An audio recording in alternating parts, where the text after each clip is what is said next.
They say sometimes a single scent can tell you everything you need to know. Imagine you're marching under a hot sun, drums and banners keeping time, the pride of an empire on your shoulders. Then the air changes. It goes from sweat and dust to something rotten and impossibly sweet. A smell so powerful it makes your throat close. You slow down. The scouts stop. And when you crest that low hill and look down, you do not see a forest of leaves. You see a forest of bodies. Thousands of people mounted, upright, arranged like trees in a perverse orchard, stretching to the horizon. That was the sight that stopped a sultan who had razed cities and broken empires, not for the gore or the spectacle alone, but because the arrangement had a purpose. This wasn't random cruelty. It was a message crafted with impatient, cold logic. Someone had taken pain and turned it into a weapon you could read from miles away.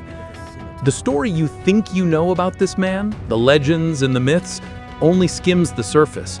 The real terror is subtler and worse. It's the way he learned to make fear itself do the fighting.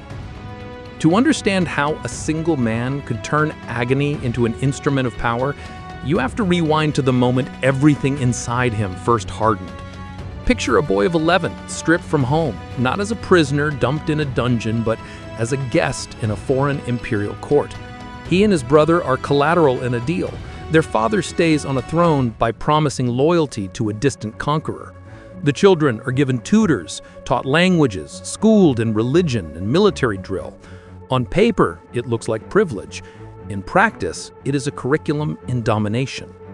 Those years, adolescence spent under the roof of the empire that threatens your family's rule, are formative in a way no grammar lesson could be. He learns the art of governance through spectacle. He watches rituals of punishment staged not to extract confessions, but to brand the minds of observers.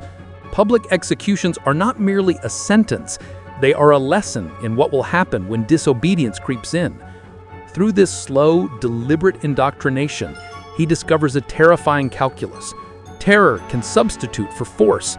It can shape behavior without a sword ever touching flesh. But schooling alone doesn't explain everything.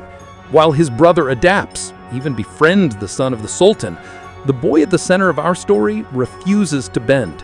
Records from those courts hint at punishments for insolence, beatings, humiliation, possibly worse. And the exact cruelty he endured may be lost to the archive. What we can trace, though, is a mind learning by observation and by pain.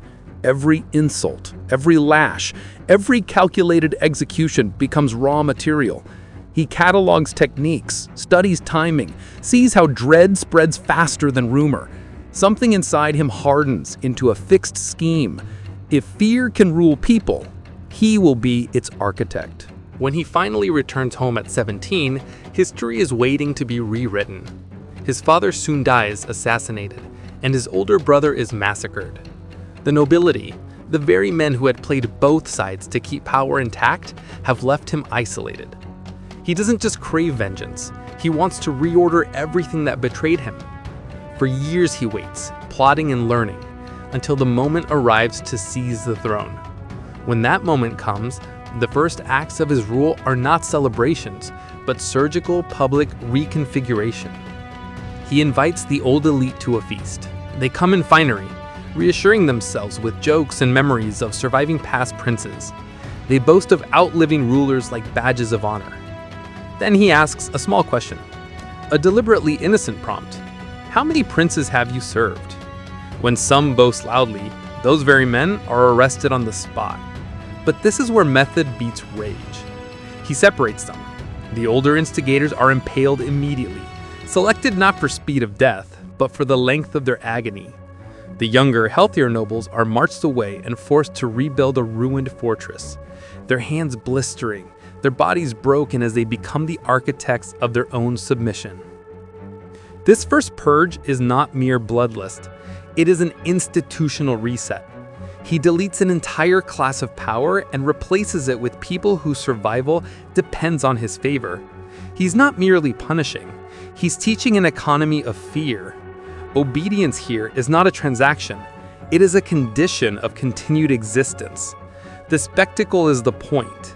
He has learned that a single carefully staged atrocity can change behavior across entire populations. But he doesn't stop at internal politics. The world beyond his borders is watching, including a man who once knew him as a child.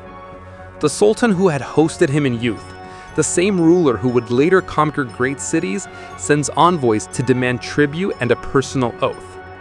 The emissaries arrive expecting bargaining and ritual. Instead, they are lectured about customs and faith, then subjected to a calculated mutilation. Their turbans are nailed to their heads, not to kill, but to wound, to make them living proof of humiliation, dragging themselves back with a message carved into their flesh. It's an act with two audiences, the immediate victims and the Sultan who sent them. The mutilated envoys are walking testimony that the old friend he once was is gone. The Sultan, hardened by sieges and conquest, recognizes something in that scene. It's not just cruelty, it's calculated theater aimed to unnerve. That recognition turns an interpersonal issue into an existential one. War becomes unavoidable. The methods he learned in a foreign court have been adapted and sharpened. The question now is not whether his brutality is monstrous, it is obviously that, but whether it actually works as strategy. If you think impalement is crude and impulsive, think again. What made these killings uniquely horrific was the technique and the staging. The common notion of a stake driven through a torso until death is immediate is wrong, and if death is quick, the psychological ripples are smaller. A spectacle that ends in seconds is a story you tell. A spectacle that endures becomes a living nightmare to everyone who hears about it. The method used was cruelly methodical.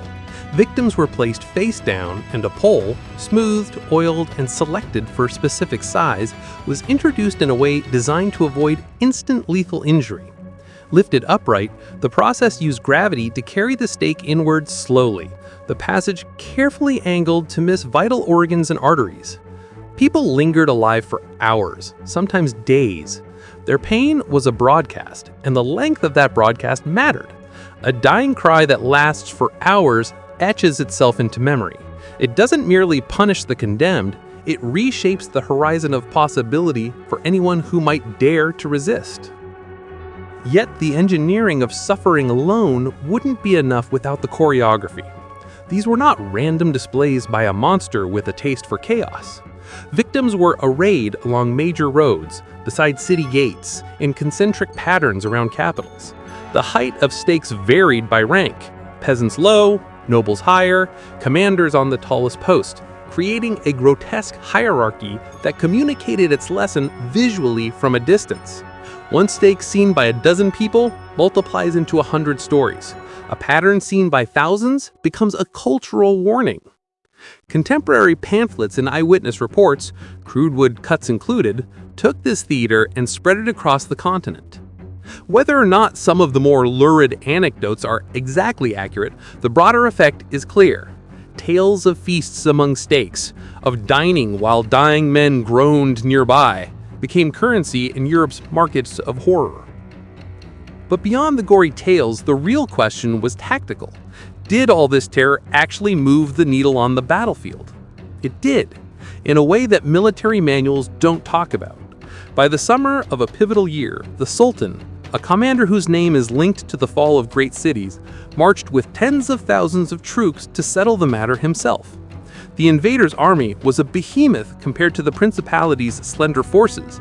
A straight fight would have been a slaughter. So the smaller force refused to meet convention. They burned fields, poisoned wells, and evacuated villages. They turned their own land into a wasteland, a strategy meant to starve and stretch the invading army's supply lines until hunger and paranoia did the rest. Night raids became the other half of the strategy. Small, mobile units struck camps, stole supplies, sent tents alight, and melted back into forests. They were not trying to annihilate the army. They were creating the conditions where an empire soldiers far from home and out of food could no longer distinguish between sleep and ambush. Every burned wagon, every slashed pack animal, every midnight scream contributed to a broader atmosphere of dread. Then came the raid that seems to exist at the edge of legend. a night attack on the invading camp aimed at killing the Sultan himself. Organized troops wearing captured uniforms, speaking enough of the enemy's language to cause confusion, racing through tents and flames toward the general's pavilion. It reads like a tale meant to unsettle the most seasoned commander. The strike failed to kill the ruler, but it did something nearly as dangerous. It made invincibility feel fragile. An emperor, surrounded by his guard, had been almost within arm's reach of death. The message broadcast was simple and terrifying. Even the center of power is not safe. By the time the army approached the capital, the psychological work was complete. The fields lining the route are not empty. They were full of stakes. The odor of death was a physical barrier. Accounts told of entire columns pausing, soldiers retching, and some deserting. The visual, a precisely ordered sea of impaled bodies stretching in patterns that could be read from a hilltop, amplified years of raids and mutilations into a single, inescapable fact. His opponent did not fight like other men. The invader retreated. The mighty army, with all its cannons and numbers, left, not because its banners were torn on the battlefield, but because the ground beneath their boots had become a psychological minefield. What follows is the central paradox of terror as governance. Techniques that win wars can ruin rulers. For a time, these methods brought success. They carved out safety against a superior foe and forced allies to take notice. But the tools of terror are blunt instruments in the long run. Once you learn to govern by fear, turning it off becomes almost impossible. The same tactics that defended borders were turned inward. Merchants, nobles, villagers. Any perceived transgression became a pretext for spectacle and punishment. The line between calculated deterrence and indiscriminate brutality blurred until it vanished. Allied support frays when a leader becomes unpredictable. Friends who once praised the defense of the homeland grow uneasy at the randomness of the terror. Money and soldiers from abroad dry up. The very population that once cooperated in scorched earth tactics starts to crumble under constant capricious oppression. In a twist of fate as sharp as any of his barbs, the ruler who had been both lauded and feared was eventually forced into exile and captivity, not by the man he had starfished into the ground, but by those who once called him an ally. And after years in comfortable confinement, he would return briefly to a shattered throne, only to die within months in chaotic combat. His head was taken, embalmed, and sent as a grisly trophy back to the empire that had haunted his childhood. The spectacle of his end became the closing note of a life spent making fear into policy. So where does that leave us? Statues and souvenirs in one country, literary myth and a vampire's borrowed name in another. But beyond the sketched caricature lies a darker, harder truth. None of this required the supernatural. The machinery behind these horrors was startlingly ordinary. A mind taught to see terror as a tool, a people who learned to obey, and an enemy who underestimated how deep an appetite for control could become. The real nightmare is not the image of a man who liked to watch suffering. It's that the suffering was intelligible. It could be designed, measured, and deployed. And that, against all expectations, it worked. If the summer campaign of that fateful year had been a chess match, this was the moment the board flipped. Up to this point, the invading army had been battered by sleepless nights, raided supply caravans, poisoned wells, and a landscape stripped bare of anything edible. But nothing compared to what came next. A single night so violent, so chaotic, that even hardened veterans whispered about it years later as if speaking of a nightmare. The plan was impossibly bold, reckless even, but boldness is exactly what made it work. After capturing several enemy soldiers, the ruler at the center of our story learned the precise location of the invading sultan's personal encampment. This was a revelation. The sultan did not hide in the rear. He slept near the front line with his elite corps, the same elite infantry that had crushed rebellions and stormed impregnable cities. If you were a rational commander, you would avoid that part of the camp entirely. But rationality wasn't what the situation demanded. Instead, he prepared an attack that wasn't meant to defeat an army. It was meant to sever the head of an empire. He dressed his men in stolen uniforms, drilled them in enough of the enemy's language to shout convincing orders, and divided them into detachments with a single instruction: get to the Sultan's tent. So, when the moon sank low and the army settled into restless, haunted sleep, fire erupted in the darkness. Horses screamed, tents turned into torch pillars. Soldiers woke to comrades who looked like enemies, enemies who spoke like comrades, and attackers who vanished into the smoke the moment a blade swung toward them. Chaos is the deadliest weapon on a battlefield. Once confusion takes over, even the best trained soldiers can't tell where the line between friend and foe lies. Chaos makes armies hesitate, and hesitation kills. By all accounts, the attackers carved through the outer ranks with terrifying speed. They set piles of hay ablaze to illuminate the battlefield. They stampeded horses into tightly packed groups of infantry. They drove pipes through officers who never had time to strap on their armor. Some chronicles say they came within a few sword lengths of the Sultan himself. Imagine the scene. A ruler who had conquered fortresses and humbled kingdoms suddenly jolted awake in a tent surrounded by flames, the thunder of battle echoing from every angle. His bodyguards closed around him. Steel clashed against steel. The world was a swirl of fire and shadows. For the first time, the invincible empire felt vulnerable, not because it was outnumbered, but because terror had finally been turned against it. The attackers eventually withdrew, leaving a smoking ruin behind them. But their objective had already been achieved. They hadn't killed the Sultan, but they had killed something far more valuable: his certainty. The following days were a slog of hunger, heat, exhaustion, and paranoia. And as if all of that weren't enough, the invading troops soon found themselves marching straight toward what historians would later call the clearest physical expression of psychological warfare the medieval world had ever seen. A forest, but not of wood. It wasn't only the scale that terrified the men who saw it. It was the precision. Stakes planted in perfect rows like some hellish agricultural field. Bodies positioned with methodical care. Every soldier who passed grew pale. Some cried out. Others dropped to their knees. You can train a man to face a sword. You can train him to withstand arrows. But you cannot train a man to calmly march through a valley of prolonged human suffering. The retreat began almost immediately. And that retreat proved something profound. It wasn't brute strength that had turned the tide. It wasn't wealth or numbers or divine intervention. It was a single man's ability to make fear do the work of 10,000 soldiers. But victories like this never come without a cost. And the cost, though invisible at first, was already beginning to spread inward, tightening its grip on the very people he ruled. Because once terror becomes the language you speak fluently, it becomes the only language you know. Winning a war is one thing. Governing after that war is something entirely different. And the tools that turn invaders into retreating ghosts are not the same tools that feed a nation, build trust, or maintain alliances.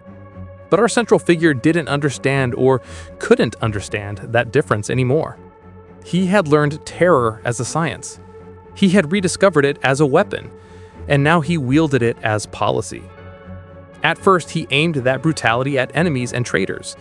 But over time, suspicion became his advisor, and violence became his first response to even the faintest hint of defiance. A merchant overcharging for grain? Impaled. A noble suspected, without proof, of writing to a foreign court? Impaled. A village rumored to harbor thieves? Raised and punished in ways too brutal for even his own chroniclers to describe without flinching. Fear had won him battles, but fear also corrodes the foundation beneath a ruler's feet. Citizens stop seeing their leader as protector and start seeing him as executioner. Allies begin to question whether they are next, and the same powers that had once cheered his defiance of a massive empire began quietly backing away. His younger brother, a man who had spent his youth adapting to the empire's ways rather than resisting them, emerged as their preferred alternative. At first it was subtle, letters, promises, small streams of gold. But soon it became much more direct.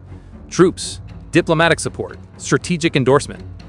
Within months, the champion of his homeland found himself surrounded not by enemies on horseback, but by his own people's exhaustion. The terror that had once defended them was now smothering them. Eventually, he fled, seeking safety across the border. And in a bitter twist, the country that had once supported him seized him instead. He was too unpredictable, too dangerous, too difficult to justify. And just like that, the man who had terrified an empire found himself living behind walls, not in a dungeon, but in confinement all the same. Years passed, 12 of them, during which he lived in relative comfort, even starting a family. But the world outside had changed. Allies shifted. Borders trembled. His homeland cycled through weak, short-lived rulers. And when the time came for him to return, it was not as a triumphant hero, but as a last-ditch hope. For 2 short months, he ruled again. 2. That was all. And then, in the chaos of battle, he died. Perhaps cut down by enemy soldiers, perhaps betrayed by his own men, perhaps mistaken for someone else in the smoke and confusion. His head was severed, packed in honey, and sent across the sea as proof of death. A trophy. A symbol. An ending so cruelly fitting that even his enemies paused to comment on its irony. His body was buried, or so people say, in a monastery on a small island. But when archaeologists dug there centuries later, they didn't find a skeleton. They found an empty tomb. Fitting, isn't it? A man defined by fear leaves behind a body no one can find. But the deeper question, the one that stays with you long after the last page of the story, is what his legacy really means. In his homeland, he is still remembered as a defender, a man who refused to bow even when outnumbered by impossible odds. Elsewhere, his memory has been twisted, turned into folklore and fiction, given fangs and a cape, and transformed into a monster of myth instead of a human being forged by violence. But monsters are comforting. Monsters are distant. Monsters aren't us. The truth is far more uncomfortable.